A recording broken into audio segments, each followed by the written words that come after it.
आप सभी श्रोतागणों को मेरा जय श्री राम।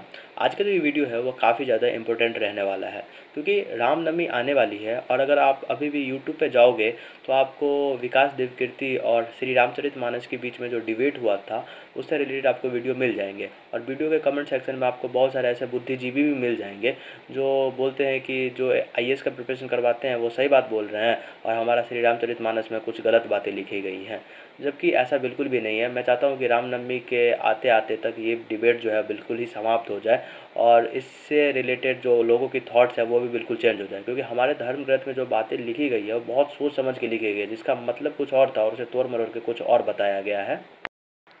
सबसे पहला बात जिस पे डिबेट हुआ था कि भगवान श्री राम जी जो हैं उन्होंने एक शंभुक नामक व्यक्ति जो कि क्षुद्र है, जो कि तपस्या कर रहा था देवलोक पे विजय प्राप्त करने के उद्देश्य से, उसका उन्होंने सर कलम कर दिया था। तो इस बात को लेके बहुत ही ज़्यादा डिबेट हुआ था और विकास देवकीर्ति जी बोल रहे थे कि बताइए ऐसा ऐसा होता है।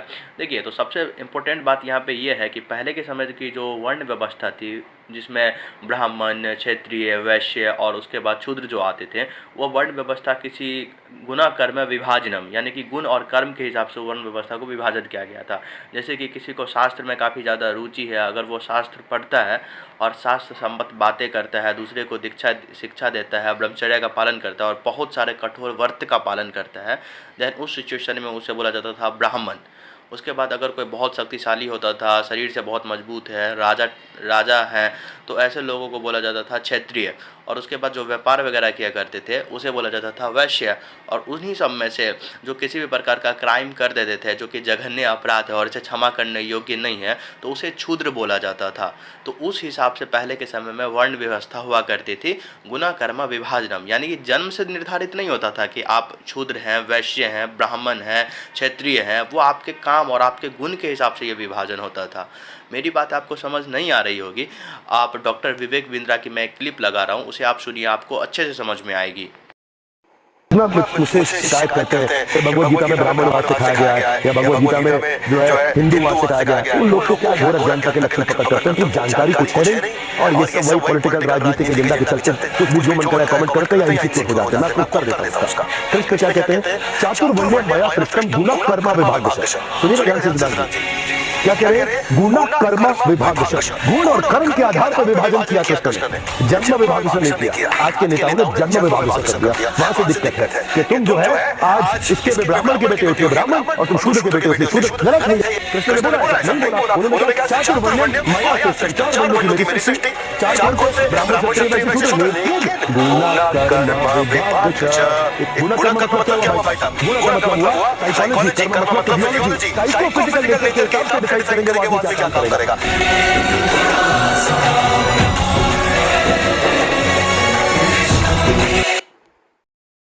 तो आपको ये बात समझ में आ चुकी होगी, गुनाह कर्म विभाजनम, यानी कि गुण के हिसाब से और उसके कर्म के हिसाब से वर्ण व्यवस्था का पहले के ज़माने में विभाजन किया गया था, जो कि आप डॉक्टर विवेक बिंद्रा जी से सुन चुके हैं।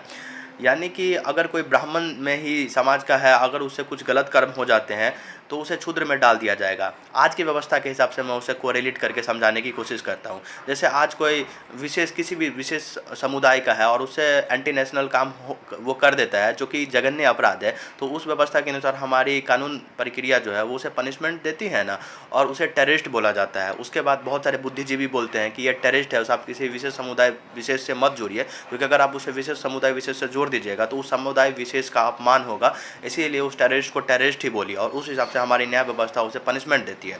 तो आज के समय में जो कुछ गलत हरकतें करता है उसे आप क्रिमिनल बोलते हो, टेररिस्ट वगैरह बोलते हो। पहले के समय में अगर कुछ गलत हरकतें करता था, चाहे वो किसी भी बड़े से बड़े धर्म से हो, तो उसे बोला जाता था क्षुद्र। और अगर क्षुद्र इस हिसाब से बोला जाता था, ऐसा नहीं होता था कि जन्म से वो क्षुद्र है और जन्म से वो ब्राह्मण है, जन्म से वो वैश्य है, जन्म से वो किसी विशेष वर्ण का है, ऐसा कुछ नहीं होता था। उसके गुण और कर्म के हिसाब से ये विभाजन हुआ करता था।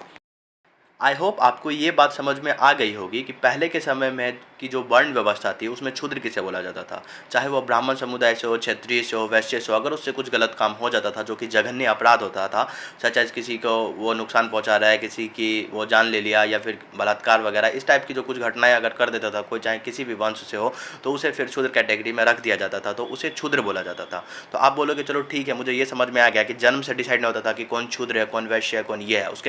उसके जो कर्म होते थे तो उस हिसाब से उसे क्षुद्र वगैरह में रखा जाता था। बट अगर वो क्षुद्र ही है, यानी कि आज के समय में जैसे आप टेररिस्ट, आतंकवादी या क्रिमिनल वगैरह बोलते हो, वही है, तो क्या वो भगवान की आराधना नहीं कर सकता? हाँ, भगवान की आराधना कर सकता है, बट वो किस उद्देश्य से भगवान की आराधना कर रहा है कि वो देवलोक पे कब्जा कर लेगा। इस पे आप देख रहे होंगे कटिंग जो मैं लगाया हूँ अपने स्क्रीन पे, उसमें लिखा हुआ है। तो अगर कोई गलत मनोभावना से भगवान की आराधना कर रहा है और उसके बाद वो उससे समाज को नुकसान पहुंचाएगा, तो इस सिचुएशन में भगवान को उसका वध करना ही पड़ता है। आप बोलोगे ऐसा कैसे? तो जैसे कि हिरण्यकश्यप है, उन्होंने भगवान की आराधना की थी और उससे उन्होंने वरदान मांग लिया था कि मुझे न तो ज़मीन पे मारा जा सके, ना तो आसमान में मारा जा सके। मतलब कुछ ऐसी सिचुएशन उन्होंने क्रिएट कर ली थी भगवान से वरदान के रूप में कि वो अमर हो जाए। और उसके बाद उन्होंने क्या किया था, जब उन्हें पता चला गया कि मैं अमर हूँ, तो उसके बाद वो बहुत सारे पाप करने स्टार्ट कर दिए हिरण्यकश्यप, और अपने बेटा को प्रताड़ित करना स्टार्ट कर दिया, उन्हें मारने लग गया। तो इस समय में भगवान श्री विष्णु को अवतार लेना पड़ा था और वो नरसिंह अवतार में आए थे और हिरण्यकश्यप का वध कर दिए थे। यानी कि वो भी भगवान की आराधना करते थे, बट गलत इंटेंशन से उन्होंने भगवान की आराधना की थी कि वो किसी को नुकसान पहुंचाएंगे, किसी को प्रताड़ित करेंगे और एट द एंड वो पूरे विश्व पे कब्जा कर लेंगे और अपने आप को बहुत शक्तिशाली बोलेंगे। तो वो भी भगवान के उपासक थे, बट फाइनली भगवान विष्णु ने ही उनका वध कर दिया ना। उसी प्रकार से आप रावण को भी देख सकते हैं, वो भी बहुत बड़े पंडित थे और बहुत बड़े उपासक थे, बट उनसे कुछ गलत कामें हो गई, गलत हरकतें उनसे हो गई। देन उसके बाद भगवान श्री विष्णु को अवतार लेना पड़ा और वो श्री राम जी के अवतार में आए और उन्होंने रावण का वध कर दिया। तो इस हिसाब से आप समझ सकते हैं कि कोई अगर बहुत बड़ा, बहुत अच्छा आदमी भी है, लेकिन अगर उसकी गलत इंटेंशन से वो भगवान की पूजा करता है और वो चाहता है कि उस शक्ति का वो दुरुपयोग करे, देन उस सिचुएशन में भगवान को अवतार लेना पड़ता था और उसका वध करना पड़ता था। तो इस जो श्लोक है उसमें यही दर्शाया गया है कि जो शंभुक नामक व्यक्ति था वो देवलोक पे कब्जा करने के उद्देश्य से भगवान की प्रार्थना करता था, और क्षुद्र होने का मतलब कि वो एक इस प्रकार की विचारधारा से ग्रसित था जो कि एक क्रिमिनल और टेररिस्ट नामक व्यक्ति की विचारधारा होती है, क्योंकि पहले के समय की वर्ण व्यवस्था के अनुसार क्षुद्र उसे ही बोला जाता था। देन उसी को मद्देनजर रखते हुए भगवान श्री राम को उनका वध करना पड़ा। तो वो कहाँ से गलत है, सो आप मुझे बता दीजिए कमेंट सेक्शन में। अब आप बोलोगे कि आज के अकॉर्डिंग तो क्षुद्र किसी और को बोला जाता था, यानी कि समाज में कुछ उच्च जाति विशेष जिनका शोषण किया जाता था समाज के द्वारा, उन्हें हमारे संविधान के द्वारा कुछ स्पेशल अधिकार दिए गए ताकि उनका उच्च जाति के द्वारा शोषण न किया जा सके या फिर शक्तिशाली जाति के द्वारा शोषण न किया जा सके। उन्हें आप क्षुद्र बोलते हो। तो ये आज की अंग्रेज के द्वारा बनाई गई व्यवस्था है। आप बोलोगे अंग्रेज के द्वारा बनाई गई व्यवस्था क्यों है? क्योंकि भारत बहुत सालों तक गुलाम रहा, और जब अंग्रेज यहाँ से जाने लग गए तो भारत में उन्होंने कुछ इस प्रकार की मतभेद क्रिएट हमेशा होते रहे, और उस पर भारत हमेशा एक दूसरे से लड़ते रहे, जो अभी भी आदमी लड़ ही रहा है। इसलिए उन्होंने ओबीसी, जनरल, SC ST प्रकार के वर्ण व्यवस्था उन्होंने विभाजन कर दिया ताकि लोग आपस में लड़ते रहें, क्योंकि हमेशा आपस में लड़ते रहेंगे अपने राइट्स के लिए और भारत का विकास होगा नहीं। तो ये व्यवस्था जो है वो हमारे धर्म के अकॉर्डिंग ये व्यवस्था नहीं है, ये व्यवस्थाएं अंग्रेज के द्वारा बनाया गया है। धर्म के अकॉर्डिंग जो व्यवस्थाएं थी वो मैं आपको पहले ही समझा चुका हूँ। आई होप शंभुक नामक व्यक्ति का वध जो कर दिए थे भगवान श्री राम, उससे रिलेटेड डॉट जो है आपका क्लियर हो गया होगा। और जितने भी बुद्धिजीवी जो कि डॉक्टर विकास दिव्य कीर्ति का सपोर्ट करते हैं, वो एक बार इस बात को समझे और उसके बाद वो बोले कि वो क्या बोल रहे हैं। अब उसके बाद दूसरी बात जिसको लेके बहुत ज़्यादा बवाल हुआ था कि हमारे श्री रामचरितमानस में लिखा गया है कि ढोल गवार शूद्र पशु नारी सकल तारन के अधिकारी। तो मैं आपको ये बताने की कोशिश कर रहा हूँ कि जो विकास दिव्य कीर्ति जी जो है वो जानबूझ के भावना को भड़काने के लिए ऐसी बात किए थे। यहाँ पे क्या लिखा गया है? तारना के अधिकारी। और उन्होंने हमेशा हर वीडियो में क्या बोला है? तारने के अधिकारी। मतलब उन्होंने तारन का मतलब प्रताड़ित करना समझ लिया। अगर आप लोग मिथिलांचल से हैं तो आप लोगों को ये समझ में होगी, या फिर मैं आपको कहावत समझाता हूँ कि हम लोग हमेशा नहीं बोलते हैं, या फिर हम लोगों को पेरेंट्स के द्वारा हमें बोला जाता है कि अच्छे कर्म करो भगवान तुम्हें तार देंगे। भगवान तुम्हें तार देंगे इसका मतलब ये नहीं कि भगवान तुम्हें प्रताड़ित करेंगे, भगवान तुम्हें कष्ट देंगे। भगवान तुम्हें तार देंगे इसका मतलब भगवान तुम्हें मुक्ति दे देंगे, भगवान तुम्हें अच्छे सत्कर्म पे चलाएंगे, भगवान तुमको तुम्हारे सारे कष्ट को दूर कर देंगे। तारन का मतलब ये होता था कि कष्ट, पीड़ा, दुख से मुक्ति मिल जाना। तारन का मतलब ये नहीं होता था कि प्रताड़ित करना।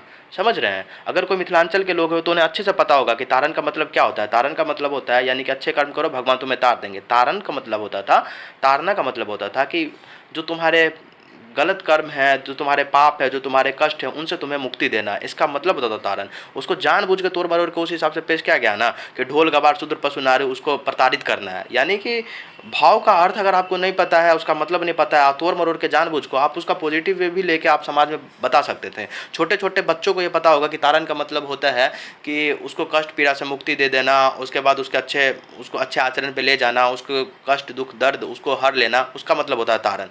और उन्हें भी पता ही होगी क्योंकि वो IAS का प्रिपरेशन कराते हैं। लेकिन जानबूझ के अपने बातों और अपने पढ़ाई को इंटरेस्टिंग बनाने के लिए उन्होंने हमारे धर्म ग्रंथ के साथ खिलवाड़ करना शुरू कर दिया, क्योंकि हमारे धर्म ग्रंथ के साथ कोई खिलवाड़ करता है तो हम तो कुछ नहीं करते हैं ना, हम तो चुपचाप बैठे रहते हैं तो क्या होगा, इसीलिए कोई भी आके हमारे धर्म ग्रंथ का मजाक बना के चला जाएगा।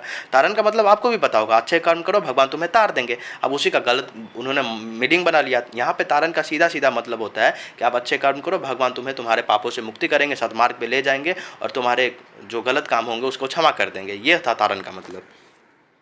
अब उसके बाद डॉक्टर विकास दिव्यकीर्ति जी जो हैं उन्होंने तीसरी बात ये बोली थी कि सीता मैया के बारे में कुछ विवादात्मक जो स्पंद है वो लिखा गया था हमारे श्री रामचरितमानस में, जो कि ऐसा बिल्कुल भी नहीं है।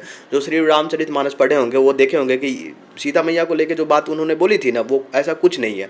ऐसी बात वो जो बता रहे हैं वो एक संक्षेपक नामक व्यक्ति होता है, संक्षेपक या फिर टीवी प्रोड्यूसर इसे बोला जाता है, या फिर जो न्यूज़ रिपोर्टर हुआ करते हैं। जैसे कहीं पे कोई घटना हो गई, अब एज इट इज़ उसे तो नहीं बता देंगे, उसे उस हिसाब से इंटरेस्टिंग बना के जनता के बीच में लाया जाता है कि जनता उसे समझे और जनता उसका माहौल का मतलब माहौल को समझे और समझ के अनुसार उस माहौल को एंजॉय करे। अगर उसे एज इट इज़ अगर ले दिया जाना तो ये ऐसा बोरिंग हो जाएगा कि लोग उसे समझेंगे नहीं, लोग उसे पढ़ेंगे नहीं। तो संक्षेपक नामक व्यक्ति आया और उसको श्री रामचरितमानस में उन्हें उनके अपने विचार के अकॉर्डिंग उन्हें जो जो लगा उस हिसाब से उन्होंने परिवर्तन कर दिया। जैसे मैं बता रहा, रोड पे एक आदमी जा रहा था, उसका एक्सीडेंट हो गया। अब किसी न्यूज़ रिपोर्टर ने देख लिया, अब एज इट इज़ जो टीवी पे चला देगा कि एक आदमी रोड पे जा रहा था, उसका एक्सीडेंट हो गया। ऐसे नहीं करते। आप देखते होंगे कि बहुत सारी न्यूज़ है, छोटी सी बात रहती है, उसको तोड़ मरोड़ के इतना घुमा घुमा के बोला जाता है कि वो आदमी सुबह 4 बजे जा रहा था, उस समय कुहासा था, उसके बाद उसका एक्सीडेंट हो गया, ड्राइवर ने नशा किया था। मतलब एज इट इज़ तो नहीं बोल रहा है ना कि वो आदमी रोड से क्रॉस कर रहा था, उसका एक्सीडेंट हो गया। उसे मतलब घुमा फिरा के और उसे इतना इंटरेस्टिंग बना दिया जाता है ना कि लोग उसे सुने। और पहली बात है, मैं आपको संक्षेपक के बारे में कुछ और बात बताता हूँ। जैसे कि हमारे धर्म ग्रंथ में, जैसे मान के चलिए, मैं सच एग्जाम्पल बताता हूँ कि श्री रामचरितमानस में अगर 20,000 श्लोक है, 50,000 श्लोक है, 10,000 श्लोक है, मैं सच एग्जाम्पल बता रहा हूँ। तो अगर कोई संक्षेपक आ गया ना तो उसका डबल कर देंगे। अगर 10,000 है तो संक्षेपक उस श्लोक में परिवर्तन कर करके अपने थॉट्स बीच में घुसा घुसा के 10,000 को 20,000 कर देंगे, फिर 20,000 तो 20,000 को 40,000 कर देंगे। तो ये काम होता है संक्षेपक। तो जो हमारे श्री रामचरितमानस और भागवत गीता जो बहुत ज़्यादा प्रचलित हो चुके हैं, तो संक्षेपक आए, उसे रीड किया और अपने थॉट्स के हिसाब से, अपनी समझ के अनुसार उन्होंने कुछ कुछ बातें उसमें लिख दी और उस बात को लेकर आज विवाद हो रहा है। तो ये बात तो हम लोगों को समझनी चाहिए ना। और डॉक्टर विकास दिव्यकीर्ति जी जैसे पढ़े लिखे लोग, उन्हें तो और अच्छी तरह से समझनी चाहिए कि संक्षेपक ने इस बात को लिखा है, ये बात पहले से हमारे धर्म ग्रंथ में नहीं लिखी गई है। तो इस बात को समाज में लेके नेगेटिव इम्पैक्ट डालने की क्या ज़रूरत है ना। कोई बात आदमी अच्छा रहता है, अच्छी बात को समाज में रखता है ताकि उसके अच्छे प्रभाव पड़े, और कुछ गलत बातें संक्षेपक के द्वारा लिख दी गई है, अर्थ का अनर्थ कर दिया गया, उस बात को लेकर समाज में उसको बोला जाता है। ऐसे तो आप किसी धर्म विशेष समुदाय को नीचा दिखा रहे हैं ना कि आपके धर्म ग्रंथ में इतनी गंदी गंदी बातें लिखी गई है, जो कि ऐसा बिल्कुल भी नहीं। हमारे धर्म ग्रंथ में जो भी बातें लिखी गई है बिल्कुल सच है, और बीच में संक्षेपक आके उसको तोड़ मरोड़ के कुछ भी लिख देता है और हमारे धर्म ग्रंथ को बदनाम करने के लिए, ये तो सरासरी गलत है। तो बस मैं यही चाहता हूँ कि रामनवमी आने वाली है, रामनवमी के आने से पहले लोगों के मन में जो डॉक्टर विकास दिव्यकीर्ति और श्री रामचरितमानस को लेकर जो डिबेट है वो खत्म हो जाए, और ये बात भी आदमी समझ जाए कि हम अपने धर्म ग्रंथ को पढ़ते नहीं और कोई तीसरा आदमी आकर कुछ भी बोल देता है और हम लोग उसका सपोर्ट करने लगते हैं इसलिए कि वो IAS है। तो बहुत गलत बात है ना। वो IAS भी जो है ना, वो ब्रिटिश सरकार जब आई थी तो वो IAS बना का टर्म लेके आई थी। हमारे जो भारत का संविधान, भारत का जो पौराणिक व्यवस्था थी उसमें IAS कुछ नहीं हुआ करती थी, वो तो ब्रिटिश सरकार के द्वारा ये सब काम किया गया था। तो सिंपल सी बात है, बिना धर्म ग्रंथ को पढ़े हुए किसी के बोलने पे अपने धर्म ग्रंथ को गलत नहीं बोलना चाहिए। कमेंट सेक्शन में अभी भी आप जाओगे ना ललन टॉप के इंटरव्यू में, तो आपको ऐसे लोग भरपूर दिख जाएंगे जो बोल रहे हैं कि हाँ पढ़े लिखे लोग सत्य बोल रहे हैं, पढ़े लिखे लोग ये बोल रहे हैं। भाई ये भाव का अर्थ का अनर्थ बना के हमारे धर्म ग्रंथ को नीचा दिखाया जा रहा था उसमें। तो आई होप ये बात क्लियर हो गई होगी आप सभी को। फिर से राम राम।